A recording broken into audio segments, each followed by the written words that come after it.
Back to the grind with the only free MMA channel that fucking matters, full-time MMA. We got the Ultimate Fighter episode 10 of season 25 Redemption.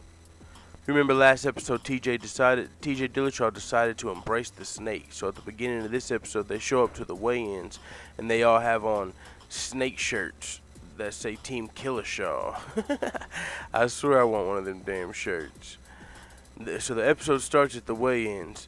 And there's a lot of drama at the weigh-ins. There's 2 fights this episode, so there's only a little bit of drama because they have to have room for both fights. But all the drama happens at the beginning of the episode before the weigh-ins. Excuse me. So, Team Cody's salty because TJ's embracing the snake. Cody's mad. He thought he was, cool with the diss. He thought he was doing something when he would call TJ a snake. He thought he was hurting his feelings. So now he sees TJ's taking it in stride and just laughing at it, so he's kind of mad, like, damn it, now what am I going to call him? Anyway, TJ said Cody's too worried about him at the weigh-ins, and he said he might as well hold his pocket like a little bitch. TJ came throwing that heat. Justin Buchholz responded for TJ, Team Alpha Male coach, and he piped in, talking bickering, man. A lot of bickering went on here back and forth. You left the team. You didn't have my back. You wanted to leave the team too, but you left the team. A lot of that bullshit happened right here. And so like while they were all bickering back and forth, like the coaches were standing up, Cody stood up, Dwayne Ludwig stood up, Justin Buchholz stood up. They all sat back down like fucking musical chairs. So it was just bickering back and forth, boy, I tell you. But meanwhile, the fighters are weighing in, and nobody sees the weigh-in or the stare-down because they're too busy bickering back and forth. So nobody sees Jesse Taylor and Hyder Hassan weighing in. So after all the drama, bickering back and forth, it's time for the first fight. Jesse Taylor versus Hyder Hassan, the last member of Cody Garbrandt's team. Jesse Taylor's 30-15. Hyder Hassan is 6-3. Jesse's a wrestlefucker. Hyder's a striker. Jesse comes in hot, shooting for takedowns. Just like he shot for a takedown 5 seconds in, didn't get it. Shot for another takedown as soon as he stood up, didn't get it. Shot for another takedown, got his leg and just latched on him like the fucking snake he's embracing. Team Killishaw. Jesse's the guy, if you remember, that came out and said he likes snakes. Snakes are vicious, so fuck it, he's down with Team Snake.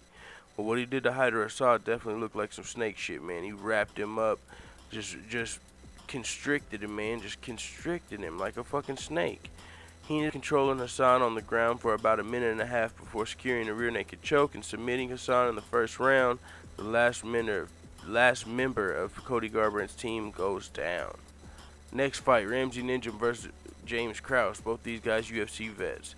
James Krause says before the fight this could have been the finals if the matchups weren't weird because he believes they're both 2 of the best fighters in the house. There's no drama at these weigh-ins. It's all weigh-ins and stare-downs. Both of these guys are well-rounded fighters. It's not just one style versus the other. Both of them are good everywhere. And so the first round starts. We have James Krause versus Ramsey Ninja. I'm sorry, I don't have their records right here, but it's not really that important. It's a very close first round, man. There was a little bit of grappling. There was some striking. Both guys had their moments. It was a very close first round. It could have went either way.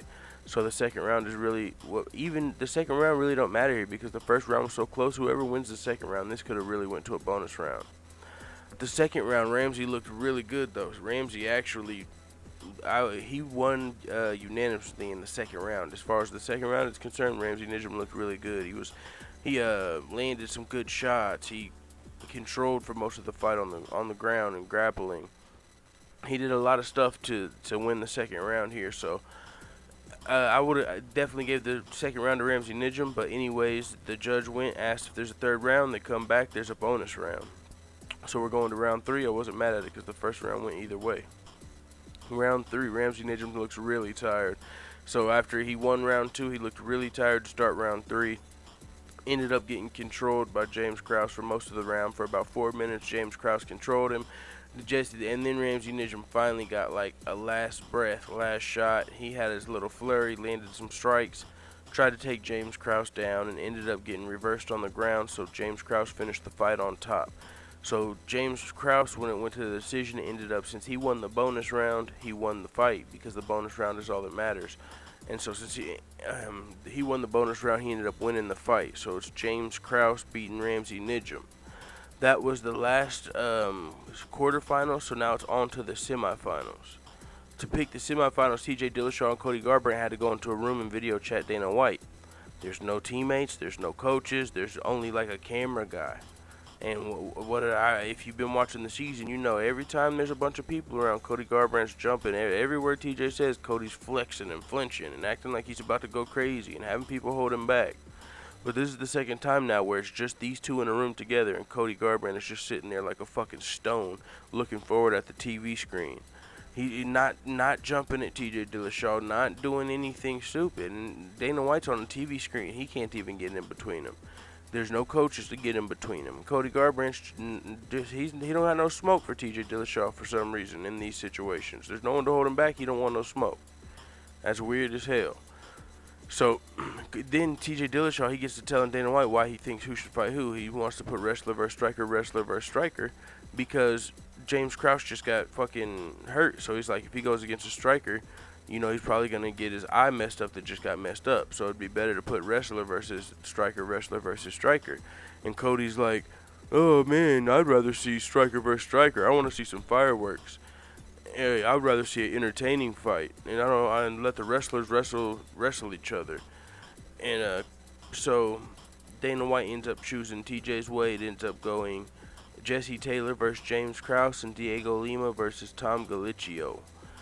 And one thing I'll say about that is, in the room, man, Cody Garbrandt don't want no smoke. That is interesting. I said it, but I just wanted to come back to that point, because Cody Garbrandt got mad at TJ Dillashaw, like, why do you want to do the fights that way? I like my way better. And it's like, dude, normally if there's a bunch of guys around and you disagreed, you would be jumping. But there's not a bunch of guys around, so he's just disagreeing and accepting that he didn't get to pick the fights, and just walks out the room with no smoke. So now we have the next episode set up, the semifinals. Diego Lima versus Toothless Tom Galicchio. Jesse Taylor versus James Krause. James Krause is coming off of a cornea injury. He said he just needed a medicated contact. It's happened before. He should be good for the next fight. But even if he's good for the next fight, as far as cleared to fight, the damage still will probably last, since this is a tournament format. With that being said, I don't know what else to say, man. Fuck it. It is what it is. Let the hitters know what the fuck you tell me in the comments. Dude.